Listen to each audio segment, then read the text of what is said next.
Hello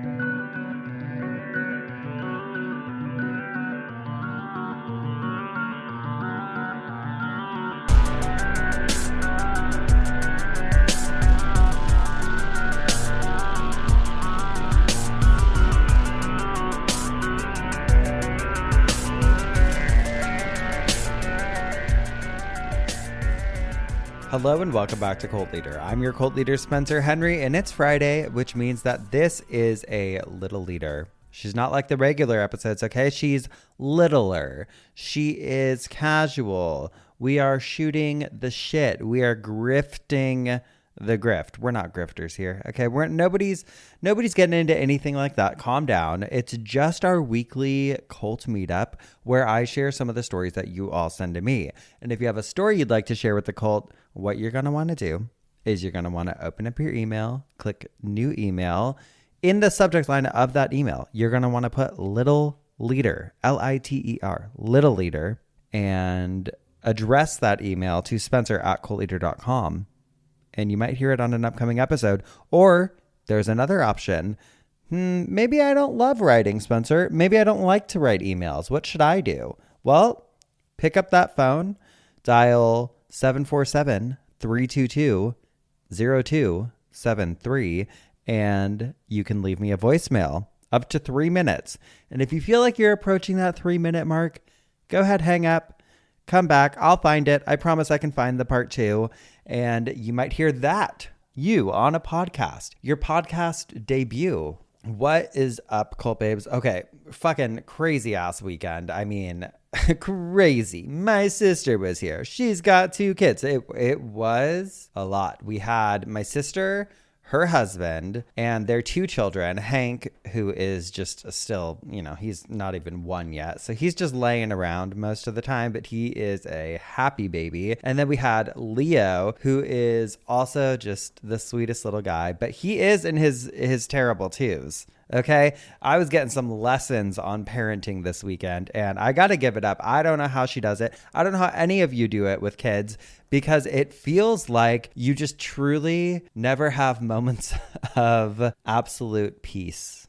So hats off. That's it's hard. Anyone who says that being a parent is not work has not been a parent, or at least not an active parent, because I was like, oh, well, yeah, just let him watch TV. Just let him watch the iPad. She's like, he can't do that all day. So, which I understand. It was a lot of fun. We ran around, showed him around where we live, got to take Leo down to Broadway. A drummer gave him some drumsticks, and some of the bands on the street let him hit their hi-hats. It was awesome. Prior to them coming, the night before they came, actually, the champ and I sat down. We watched this documentary that evoked so much emotion from me in a way that a documentary never has before. It's on Netflix. It's called The Perfect Neighbor. I posted about it on my stories. Many of you have seen it and had a similar just visceral reaction. Basically, the whole documentary is body cam footage from the police, and they're dealing with this neighborhood dispute between a woman named Susan Lorenz and her neighbors, basically all of her neighbors. This Susan woman is a miserable, crotchety, nasty, stinky, I don't know if she's stinky, but I'm just assuming so, just gross fucking bitch. Okay, and it might sound, Spencer, whoa, that sounds a little harsh. Nope, watch the documentary. You'll come back and you will be as filled with rage as I was when I watched it. It covers so many different things, but the primary focus of this documentary is between Susan, and she lives in this neighborhood where there's a ton of kids. Okay, you move in a neighborhood where there's a ton of kids. Guess what the kids are going to fucking do? They're going to play. They're going to play in the front yard. They're going to play across the street, in front of your house, whatever. I've lived in all kinds of neighborhoods, primarily family neighborhoods, kid noise outside, whatever. That just is part of the human experience. My thing with Susan is She is the common denominator. As the nasty fucking crotchety old bitch neighbor, she's calling the police all the fucking time, right? She's on the phone calling the sheriff. Oh, can you get down here? The kids are trespassing. They're trespassing on property that, mind you, does not belong to her. But she's calling the police all the fucking time. The police are coming down and they're like, okay, kids are playing outside. That's why you're calling us. They go talk to the parents of the kids and they're like, yeah, the cops are like, I don't know why this woman is calling us, sorry, your kids are playing. I guess try and keep them away from her place if possible. But like, there's nothing they can do, right? Because these kids aren't doing anything wrong. They're being neighborhood kids running around playing with each other. And this Susan bitch is just can't fucking handle it. And to her, I'm like, wouldn't you just fucking move out of the neighborhood at that point? I get people want to like win the battle, right? But if you're in a neighborhood and there's 10 families, let's say, all of them have children who play together every day, especially during summer, which is when this case took place, that's highlighted in the documentary. Wouldn't you think, maybe I'm the one who doesn't belong here? No, not Susan. Susan, this crazy, deranged maniac, ends up shooting the mother of one of these children. Completely innocent woman who had gone over to confront Susan about, some altercation that happened. Susan had supposedly taken one of the kids' tablets, whatever the reason. All the neighbors know at this point that she's a fucking nut job. And one of the moms goes over there, like bangs on her door, like, hey, give me my son's tablet back or whatever. And Susan shoots her through the door. It kills the woman. And it is so devastating. You see the entire thing unfold. It was upsetting to watch. There's a trigger warning. I really was so upset. I loud cried at this, like had to catch my breath, couldn't breathe because it was so daunting, so upsetting. And like, keep in mind, I talk about horrific scenarios all the time, right? That's kind of my job, is I'm looking at death between all the shows, all the different angles of it. I mean, it is, I hear and read and see upsetting things every single day of my life. But that documentary, boy, it did me in. The entire time you're watching it, it is unbelievable. And honestly, the first half of it, I went into this blind, right? I didn't know anything about what was coming, what was happening. And so, we turned it on, I'm watching, and at first you're just like almost enjoying it because you're like, oh, this crazy bitch Karen neighbor is calling the police again and again and again. And it's almost comical, right? There are parts of it that I was laughing out loud because I was like, this bitch is fucking insane. But then I was bawling my eyes out, crying like a baby. It was just, hats off to that director. It was so incredible, so well done. And what's interesting about it too is like, it's not like there's really one side or the other to take, because you're seeing the body cam footage. You're seeing both sides of this, and just fuck that woman. I hope she gets her fucking ass handed to her in prison. My God, what a piece of shit that she is. Fuck you, Susan Lorenz. Ooh, I'm still mad about it. And you know what the other thing is? They had what am I trying to say? Susan's family, I think it was her daughter or something, like comes to pick her mom up and help her get some stuff from her apartment or whatever, because she's scared to go back to the neighborhood after killing that mom. Yeah, you should be fucking scared. You should be ran out of town, you asshole. And we don't know until you're in that situation. I do. I sure fucking do. If that was my mom, I'd be like, well, shouldn't have shot that lady. And then you wouldn't fucking be scared to go back to your little apartment by yourself. I'm so scared. Oh, she's just a fucking monster. And at one point, after the police apprehended the Susan woman for killing her neighbor, they take her in and they're doing like an interrogation, and she's just sitting there and they're like, okay, we do have to place you under arrest. And she's like, I can't stand up. I just can't do it. And she refuses to get up forever. And I'm like, dude, Fucking taser her. That's what I wanted to see. I wanted to see that woman get tasered. Watch it at your own discretion. It's fucking be prepared for an emotional roller coaster, because every single person that responded to my story was like, yeah, dude, I fucking bawled my eyes out. That movie wrecked me, and it did. So that's what I watched. I didn't watch anything else too exciting. Some episodes of Spidey this weekend with Leo. Oh, and also if you have kids and you go to Nashville, the Nashville Zoo is incredible, by the way. Just so you know, it is awesome. And there's also something called, I think, the Cheekwood Estate we went to. Beautiful flower gardens, a mansion you can tour and walk around. That was pretty cool as well. So another recommendation.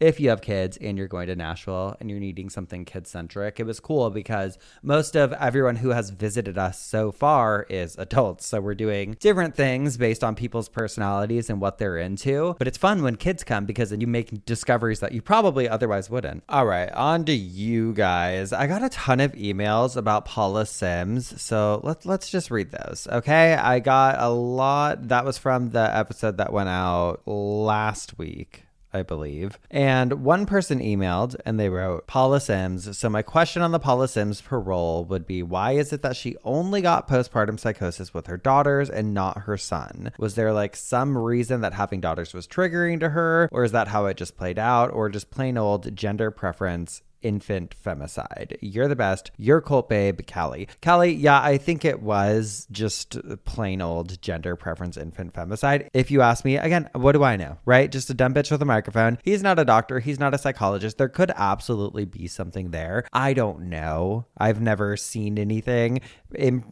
pertaining to that case that alludes to any of the possible outcomes that have been laid out. But I don't know. In my opinion, I think that, like I said in that episode, I don't think she should have been released. And I did get some shit for that. You know, I had people coming at me like, oh, well, you're just so judgmental. I'm out of here. Okay, goodbye. Don't care. Because you know what? At the end of the day, right, on this show, I try and lay things out in a way that we can kind of look at things from different angles from time to time. But also, I'm going to be objective because it's me. It's my podcast. Like, this is me telling a story, coming to my own conclusions about it, and sharing my thoughts on it. That's what a podcast is. And you're going to get that everywhere. Sorry to say, every documentary you watch, every news station you watch, everyone's going to have their own bias and their own opinions on things and paint things in a particular way. Of course, if I'm ever wrong on anything, I'm always happy to correct it.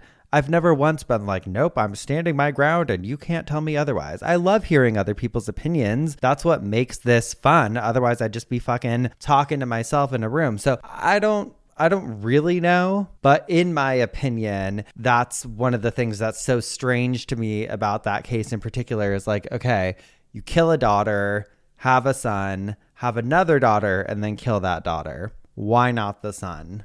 I mean, it's such an unfortunate story, but I don't know. This next email did make me question things, though, a little bit, because there is a new angle that we possibly haven't looked at before. Listen to this. Hey, Spencer, I love both Cult Leader and Obituary. Always download episodes when I travel. Thank you so much. And your voices in my headphones helped me survive a 10-hour unplanned layover in Denver. That is just the worst. I hate an unplanned layover. I first became interested in Paula Sims a few years ago while watching an episode of Forensic Files. I had just moved to Alton, Illinois from Cincinnati and couldn't believe there was a true crime story about my new town. What really surprised me was the fact that my house, I don't want to dox your address, was about half a mile from where they lived at 1053 Washington Avenue. It's right next to an elementary school. I am in no way trying to excuse what she did nor shift the blame to her husband, but he did withdraw all affection from her when she had a girl. This did not happen when she had a boy. Just wanted to add this info. It was mentioned in the Forensic Files episode. Sally. So Sally brings up, thank you, Sally. Sally brings up another interesting point.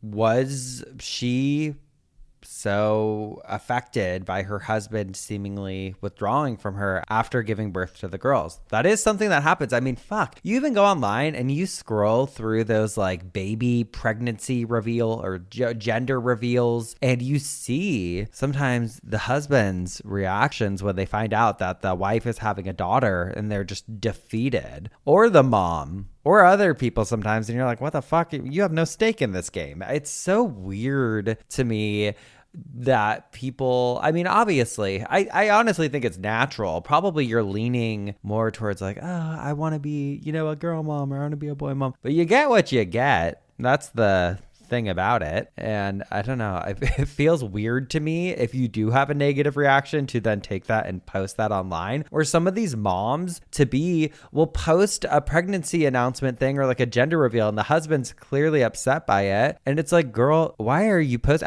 it? I guess let the world know how your man is, but fuck, feels weird to me. The worst, there was that one, I don't know if you guys saw this, but it was like a gender reveal, and the mother-in-law, before the wife can even hug her husband, the mother-in-law runs up and is like hugging the husband, grabbing onto him. Are you kidding? Get out of here, you weirdo. People just blow my mind on a daily basis. But I'm gonna let you guys blow my mind with these next stories, because we're moving on over. Time for our next and final segment of the evening. It's time for the Cult Leader Hotline. First caller.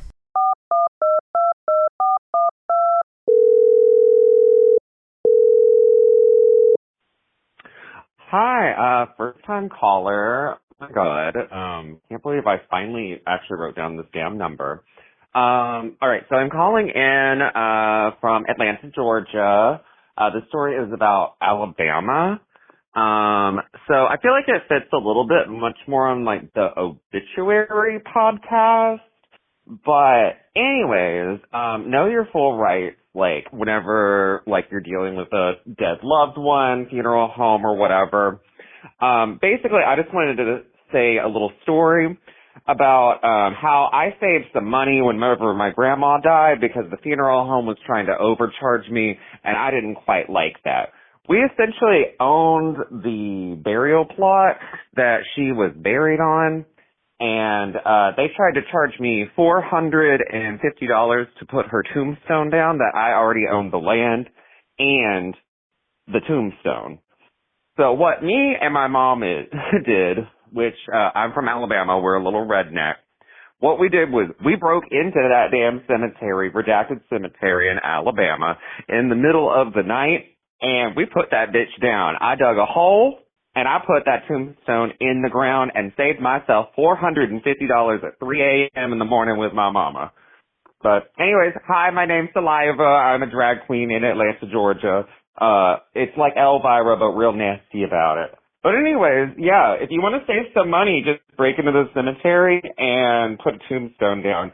I don't think it was illegal because I owned all of it, and it's been quite a few years. That thing is still in the ground, perfectly planted, and no, it's not going to fall over on nobody. All right. Bye, y'all.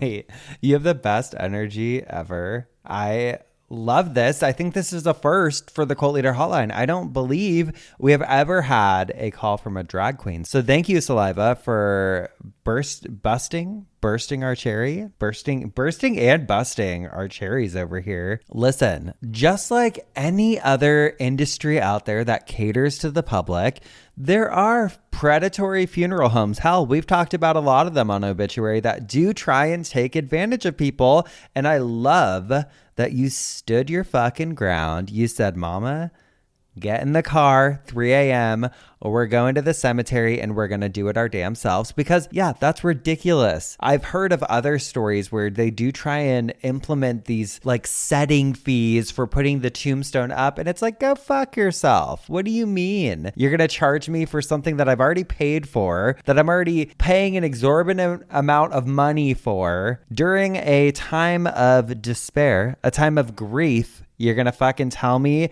that I got to pay you hundreds of dollars for you to what? To put the tombstone there yourself? I'll do it myself. You are a DIY queen and we love you for it. Everybody needs to remember that just because it's a funeral home, I think people have this like notion like, oh, well, they would never do anything wrong. That would be so fucked up. Oh, baby, they do. And if you listen to Obituary, you already know that. And speaking of, I cannot wait to end this episode so that I can call Madison and play her that voicemail because she's going to fucking live for it. So thank you so much for calling in. And I'm proud of you for doing the right thing. Even though legally, maybe it's the wrong thing. I think you are absolutely in the right for doing it. And shame on funeral homes trying to take advantage of people in vulnerable situations. It's bizarre behavior. Predatory, if you ask me. I know it's kind of a shorter one, but I think that's actually where I want to leave it. It put me in such a good mood listening to that voicemail that you know what? I'm leaving. Okay. I got to go call Madison. I want to play her the voicemail. And the rest of you, if you have a story you want to share, please call into the Cult Leader hotline at 747-322-0273. You can also always write in the old fashioned way to Spencer@cultleader.com. But I will see you on Tuesday with a brand new episode of Cult Leader. Love you guys so much. Have the best weekend. And that's it. Goodbye.